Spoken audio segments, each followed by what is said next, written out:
Hello friends, இந்த வீடியோவில் 2026 June 5ஆம் தேதி வெளிவர இருக்கும் புத்தம் புதிய டாப் 10 திரைப்படங்கள் பற்றி தான் இந்த வீடியோவில் வந்து பார்க்க போகிறோம். ஸோ அதுக்கு முன்னாடி இப்போ தான் ஃபர்ஸ்ட் டைம் நம்ம சேனலுக்கு வரீங்கன்னா சப்ஸ்கிரைப் பண்ணிவிட்டு இந்த வீடியோ வந்து பார்க்க ஆரம்பிங்க.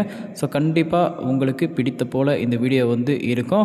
ஸோ எந்தெந்த திரைப்படங்கள்லாம் ஜூன் 5ஆம் தேதி வந்து ரிலீஸ் ஆக போகுது, அதுக்கு முன்னாடி ஜூன் 4ஆம் தேதி ஒரு சில திரைப்படங்கள் ரிலீஸ் ஆக போகுது, மிக முக்கியமான ஓடிடியில் ரிலீஸ் ஆக போகிற திரைப்படங்கள் அப்படின்ட்டு மொத்தமாக 10 திரைப்படங்கள் இந்த வீடியோவில் வந்து ஒன் பை ஒன்னாக தென்னதெளிவாக வந்து பார்த்தலாம். ஸோ அதில் ஃபர்ஸ்ட் ஆஃப் ஆல் 10ஆவதாக பார்க்க போகிற திரைப்படம் வந்து தி ரைஸ் ஆஃப் அசோகா. ஸோ இந்த திரைப்படம் வந்து ஜூன் 5ஆம் தேதி வெள்ளிக்கிழமை சன் NXT ஓடிடியில் வந்து ரிலீஸ் ஆக போகுது. ஸோ தமிழ் டப்புலேயும் திரைப்படம் வந்து ரிலீஸ் ஆகும். ஏன்னா இது வந்து ஒரு மலையாள மூவி. ஆல்ரெடியே வந்து ஸோ 2026 பிப்ரவரி அல்லது மார்ச்சில் வந்து தியேட்டருக்கெலாம் வந்து ரிலீஸ் ஆச்சு.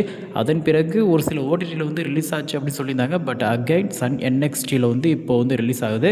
ஸோ கண்டிப்பாக இந்த திரைப்படம் வந்து பார்க்காதவங்க பாருங்கள். இது ஒரு மலையாள மூவி, பட் இருந்தாலும் பெருசாக வந்து பர்ஃபார்மன்ஸ் பண்ணல திரையரங்கில். தியேட்ரிக்கலாக இது பாக்ஸ் ஆஃபீஸில் ஒரு ஃப்ளாப் மூவி தான். ஸோ தியேட்டரில் பார்க்காதவங்க ஓடிடி பிரியர்கள் திரைப்படத்தை வந்து கண்டு மகிழுங்கள். அண்ட் அடுத்ததாக 9ஆக பார்க்க போகிற திரைப்படம் கேடி. படத்தோட முழு நேம் வந்து கேடி தி டெவில். ஸோ இந்த திரைப்படம் வந்து ஜூன் 5ஆம் தேதி வெள்ளிக்கிழமை ZEE5 ஓடிடியில் வந்து ரிலீஸ் ஆகுது. ஆல்ரெடி மே 28ஆம் தேதி போன வாரம் அமேசான் பிரைம் வீடியோவில் வந்து ரிலீஸ் ஆகும் அப்படின்னு சொல்லி ரிலீஸ் ஆகலை. இப்போ ZEE5 ஓடிடியில் வந்து ரிலீஸ் ஆகுது. ஸோ இது ஒரு கன்னட மூவி. துருவா சர்ஜா அவர்கள் தான் லீட் ரோல் வந்து பண்ணிருக்காங்க. நம்ம சஞ்சய் தத் அவர்களும் திரைப்படத்தில் இம்பார்ட்டன்ட் ரோல் வந்து பண்ணிருக்காங்க. ஸோ பிரேம் அப்படின்றவங்க தான் திரைப்படத்தை இயக்கியிருக்காங்க. நம்ம ஜனநாயகன் திரைப்படத்தை தயாரித்த இந்த KVN நிறுவனம் தான் இந்த திரைப்படத்தை வந்து தயாரிச்சிருந்தாங்க. ஸோ தியேட்ரிக்கலாக இது வந்து ரொம்ப சுமார் தான், ஒரு ஆவரேஜ் மூவி. பட் இப்போ ஓடிடியில் வந்து ரிலீஸ் ஆகுது. ஸோ இது ஒரு action entertainment movie. So action பிரியர்களுக்கு கண்டிப்பாக இந்த திரைப்படம் வந்து பிடிக்கும். ஸோ கேடி தி டெவில் திரைப்படம் வந்து ஒரு ஆக்ஷன் கமர்ஷியல் நல்ல ஒரு மாஸ் மசாலா மூவி. வெட்டு குத்து ரத்தம் அப்படின்ற மாரி ஒரு கேட்டகரி. ஸோ கண்டு மகிழுங்கள் ஓடிடியில். அண்ட் 8ஆவதாக பார்க்க போகிற திரைப்படம் பேட்ரியட் திரைப்படமும் ஜூன் 5ஆம் தேதி ஓடிடியில் வந்து ரிலீஸ் ஆகுது.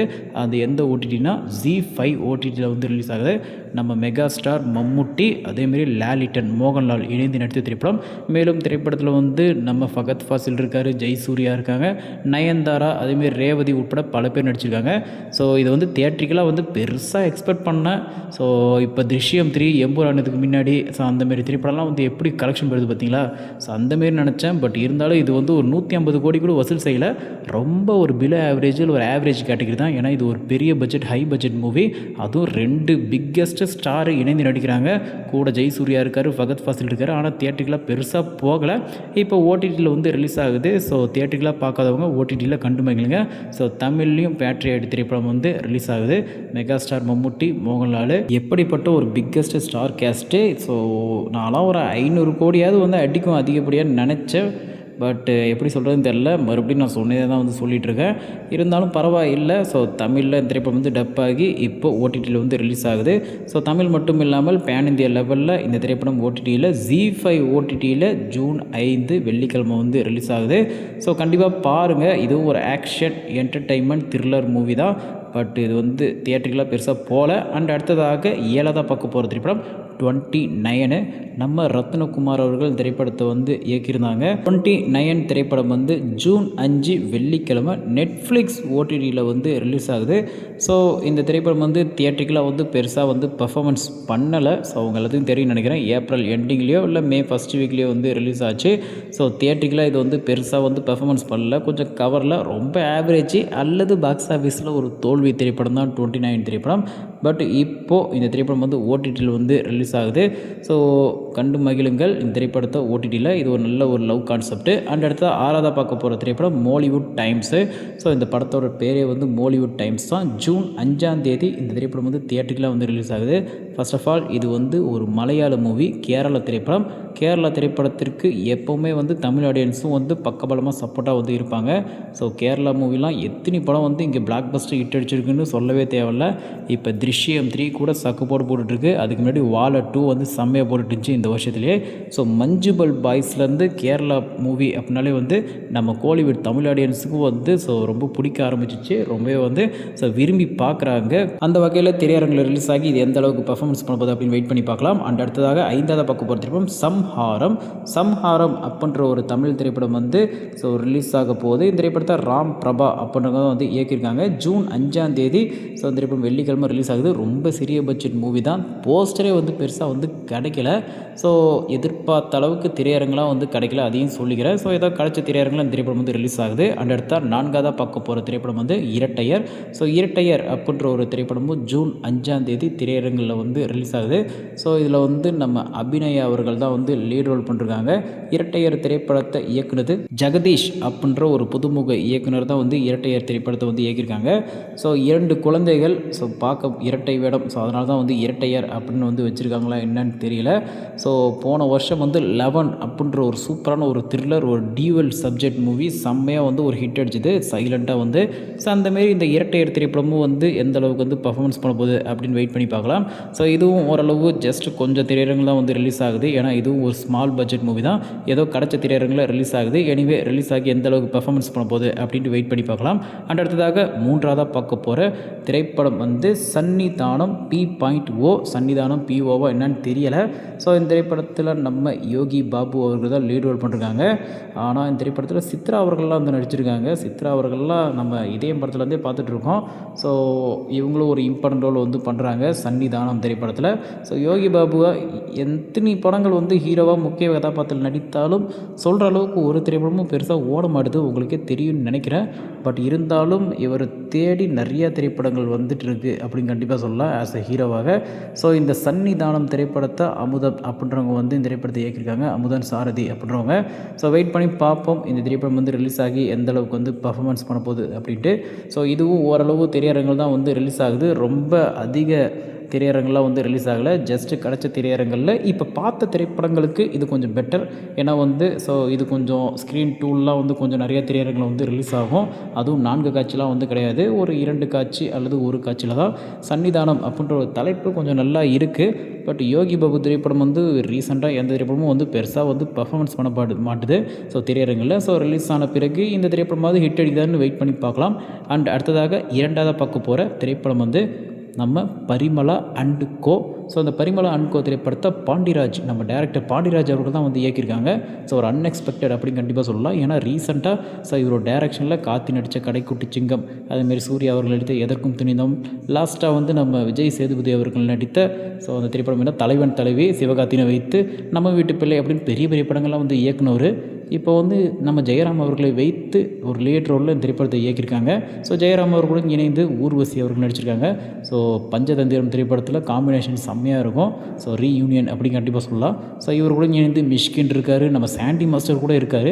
ஸோ நிறைய பேர் இந்த திரைப்படத்தில் வந்து லீட் ரோல் இணைந்து வந்து நடிச்சிருக்காங்க. ஸோ பாண்டிராஜ் திரைப்படம் அதுதான் வந்து ஒரு மிகப்பெரிய ஒரு ஹைலைட்டு, அதேமாரி ஒரு மிகப்பெரிய ஒரு எதிர்பார்ப்பு அப்படின்னு கண்டிப்பாக சொல்லலாம். தமிழில் இந்த வாரம் ரிலீஸ் ஆக போகிற திரைப்படங்களில் கொஞ்சம் எதிர்பார்ப்பு, கொஞ்சம் இல்லை நல்ல ஒரு எதிர்பார்ப்பு அப்படின்னு சொன்னீங்கன்னா ஸோ இந்த பரிமளா அண்ட் கோ திரைப்படத்துக்கு வந்து இருக்குது. ஸோ ஆல்ரெடியே நம்ம தமிழில் இப்போ ரீசெண்டாக அர்ஜுன் அவர்கள் நடித்த பிளாஸ்ட்டு ஒரு அன்எக்ஸ்பெக்டடாக ஒரு வேறு லெவலில் சம்பவம் பண்ணிகிட்ருக்கு. தமிழ்நாடு மட்டுமின்றி ஆந்திரா, தெலுங்கானா, கேரளா, கர்நாடகான்ட்டு. ஸோ அதுக்கு முன்னாடி சூர்யாவோட கருப்பு 2 பேருமே வந்து தரமான கம்பேக் கொடுத்துருக்காங்க, அர்ஜுனும் சூர்யாவும் இந்த மே மாதத்தில். ஸோ இப்போது இந்த பரிமளா அண்ட் கோ திரைப்படம் வந்து ரிலீஸ் ஆகி எந்த அளவுக்கு வந்து பர்ஃபார்மன்ஸ் பண்ண போகுது அப்படின்ட்டு வெயிட் பண்ணி பார்க்கலாம். ஸோ இப்போது தமிழ்நாடு பொறுத்தவரை இப்போ பார்த்த திரைப்படங்களில் ஒரு நல்ல ஒரு திரையரங்கில் பாண்டிராஜ் டைரக்ஷன் அப்படின்ற ஒரு இதனால் ஒரு நல்ல திரையரங்கில் இந்த பரிமளா அண்ட் கோ திரைப்படம் வந்து ரிலீஸ் ஆகுது. ஸோ இது வந்து கொஞ்சம் த்ரில்லர் கலந்த ஒரு காமெடி திரைப்படம் அப்படின்னு கண்டிப்பாக சொல்லலாம். ஸோ உண்மையிலே மக்கள் மத்தியில் ஓரளவு எதிர்பார்ப்பு, இல்லைனா ஒரு ஃபேமிலி ஆடியன்ஸ் மத்தியில் நல்ல எதிர்பார்ப்பு இருந்தாலும் ஸோ ரிலீஸ் ஆன பிறகு எந்த அளவுக்கு வந்து பர்ஃபார்மன்ஸ் பண்ணுவது அப்படின்னு வெயிட் பண்ணி பார்க்கலாம். அண்ட் அடுத்ததாக நம்பர் 1 பார்க்க போகிற திரைப்படம் வந்து பெட்டி. ஸோ பெட்டி திரைப்படம் தான் இந்த வாரம் ரிலீஸ் ஆக போகிற திரைப்படங்களே ஒரு மிகப்பெரிய ஒரு எதிர்பார்ப்போடு ரிலீஸ் ஆக போகுது. ஸோ இந்த திரைப்படம் வந்து ஜூன் 5 கிடையாது, அதுக்கு முன்னாடி வியாழக்கிழமை ஜூன் 4ஆம் தேதியே வேர்ல்டு வைடு ஒரு மிகப்பெரிய ஒரு எதிர்பார்ப்போட தியேட்டருக்குலாம் வந்து ரிலீஸ் ஆகுது. புஜ்ஜி பாபு சனா அப்படின்றவங்க தான் இந்த திரைப்படத்தை வந்து இயக்கியிருக்காங்க. நம்ம ஏஆர் ரகுமான் அவர்கள் இந்த திரைப்படத்திற்கு இசை. ஸோ இந்த திரைப்படத்தில் லீட் ரோல் அப்படின்னு கேட்டிங்கன்னா நம்ம ராம் சரண் அவர்கள் தான். ஸோ அவங்களுக்கு பேர ஜான்வி கபூர் அவர்கள் வந்து நடிச்சிருக்காங்க. ஸ்ரீதேவி அவர்களோட பொண்ணு. மற்றும் நம்ம சிவராஜ்குமார் திரைப்படத்தில் ஒரு இம்பார்ட்டன்ட் ரோல் வந்து பண்ணிருக்காரு. சிவராஜ்குமார் அதேமாரி ஜெகபதி பாபு அப்படின்ட்டு நிறைய ஸ்டார் கேஸ்ட்லாம் வந்து இருக்காங்க. ஸோ இந்த பெட்டி திரைப்படத்துக்கு ஒரு மிகப்பெரிய ஒரு எதிர்பார்ப்பு இருக்குது. ஸோ இதுக்கு முன்னாடி ராம் சரண் அவர்களோட நடிப்பில் கடைசியாக ரிலீஸ் ஆன திரைப்படம் யாரும் மறக்க மாட்டீங்கன்னு நினைக்கிறேன். ஏன்னா போன வருஷம் நம்ம சங்கர் அவர்களை நம்பி கேம் சேஞ்சர் அப்படின்ற ஒரு திரைப்படத்தில் வந்து நடித்தார். ஸோ அந்த திரைப்படம் வந்து எப்பேற்பட்ட ஒரு அல்ட்ரா டிசாஸ்டர் அப்படின்னு உங்கள் எல்லாத்துக்கும் தெரியும். So first day box office கலெக்ஷனே 170 கோடிக்கு மேலே அப்படின்னு போட்டாங்க. ஆனால் வந்து first day box office collection 80-90 கோடிக்கிட்ட தான் வந்து வசூல் செஞ்சுது. ஸோ அந்தளவுக்கு வந்து கேம் சேஞ்சர் திரைப்படம் வந்து அவ்வளோ ப்ரமோட் பண்ணி அவ்வளோ பிரம்மாண்ட தயாரிப்பு செலவில் உருவாகி ஒரு அட்டர் ஃப்ளாப்பு அல்ட்ரா டிசாஸ்டராக வந்து அமைஞ்சுது. ஸோ கண்டிப்பாக அதுக்கெல்லாம் பதில் சொல்கிற விதமாக இந்த பெட்டி திரைப்படம் வந்து இந்த ரங்கஸ்தனம் திரைப்படம் எப்பேற்பட்ட ஒரு மிகப்பெரிய ஒரு வெற்றி அப்படின்னு உங்கள் எல்லாத்துக்கும் தெரியும் நம்ம ராம் சரண் அவர்கள் நடிப்பில். ஸோ அப்படிப்பட்ட ஒரு மிகப்பெரிய ஒரு பிரம்மாண்ட வெற்றி திரைப்படமாக வந்து கண்டிப்பாக வந்து அமையும் வசூல் ரீதியாக. ஸோ அல்லு அர்ஜுன் அவர்களுக்கு எப்படி ஒரு புஷ்பா 2வோ அதே போல் நம்ம ராம் சரண் அவர்களுக்கு இந்த பெட்டி திரைப்படம் ஒரு மிகப்பெரிய ஒரு கலெக்ஷனை வந்து வசூல் செஞ்சு ஒரு மிகப்பெரிய ஒரு மெகா பிளாக் பஸ்டர் ஹிட்டாக வந்து அமையும். ஸோ இது தெலுங்கு, ஆந்திரா மற்றும் தெலுங்கானாவில் ஒரு மிகப்பெரிய ஒரு எதிர்பார்ப்போட கிட்டத்தட்ட 90% மேலே ஸ்க்ரீன்ஸில் இந்த திரைப்படம் தான் வந்து ரிலீஸ் ஆக போகுது ஜூன் 4 வியாழக்கிழமை. ஸோ நம்ம தமிழ்நாட்டிலையும் இப்போ பார்த்த திரைப்படங்களில் பரிமளா அண்ட் கோ அதேமாரி ஸோ இந்த பெட்டி ரெண்டுமே வந்து கிட்டத்தட்ட ஒரு ஈக்குவலான ஒரு ஸ்க்ரீன்ஸ் வந்து கொடுப்பாங்க. ஏன்னா ராம் சரண் அவர்களுக்கு தெலுங்கு சினிமா, ஆந்திரா சினிமா மட்டும் இல்லை, தமிழ் சினிமாலேயும் வந்து ஆடியன்ஸ் இருக்காங்க, ஃபேன்ஸே வந்து இருக்காங்க. பேன் இந்தியா லெவல்லையும் நம்ம ராம் சரண் அவர்களுக்கு ஒரு மிகப்பெரிய ஒரு ஃபேன் பேஸே வந்து இருக்குது. ஸோ கண்டிப்பாக first day box office collection குறைஞ்சது ஒரு 80 கோடிக்கு மேலே வந்து கண்டிப்பாக அடிச்சிடும். அதிகப்படியாக 150 கோடிக்கு மேலே கூட அடிக்கிறதுக்கு வாய்ப்பு இருக்குது. ஸோ படம் ரிலீஸ் ஆகி நல்ல ஒரு பர்ஃபார்மன்ஸு பாசிட்டிவ் ரிவ்யூஸ் கிடச்சா கண்டிப்பாக ஒரு மிகப்பெரிய ஒரு மெகா பிளாக் பஸ்டர் ஹிட் தான். ஸோ அவ்வளோதான் ஃப்ரெண்ட்ஸ், இந்த வீடியோ பிடிச்சிருந்தா லைக் பண்ணுங்கள், ஷேர் பண்ணுங்கள், சப்ஸ்கிரைப் பண்ணுங்கள். முரண்பாடான கருத்துக்கள் எதுவாக இருந்தாலும் கமெண்ட் பாக்ஸில் வந்து கமெண்ட் பண்ணுங்கள். ஸோ இந்த வாரம் ரிலீஸ் ஆக போகிற திரைப்படங்களில் எந்த திரைப்படத்தை நீங்கள் தேட்டரில் கண்டு மகிழ போகிறீங்க அப்படின்றத வந்து கமெண்ட் பாக்ஸில் கமெண்ட் பண்ணுங்கள். ஸோ பெருசாக சொல்கிற அளவுக்கு இல்லைன்னாலும் ஜஸ்ட்டு ஓகே கண்டிப்பாக பார்க்கலாம் ஒரு ஃபேமிலி ஆடியன்ஸ் மத்தியில் அப்படின்னா ஜெயராம் அவர்கள் நடித்த பரிமளா அண்ட் கோ திரைப்படம். ஸோ கண்டிப்பாக ஒரு நல்ல ஒரு இதுவாக வந்து இருக்கும். அதை தவிர்த்து பெட்டி. ஸோ அதுக்கு முன்னாடி கருப்பு பிளாஸ்டே சக்கப்போடு போட்டுட்ருக்கு. ஸோ முரண்பாடான கருத்துக்கள் எதுவாக இருந்தாலும் கமெண்ட் பாக்ஸில் கமெண்ட் பண்ணுங்கள். இது வரைக்கும் நம்ம சேனலுக்கு சப்ஸ்கிரைப் பண்ணி சப்போர்ட் பண்ண நல்ல நன்றி. தேங்க்ஸ் ஃபார் வாட்சிங்.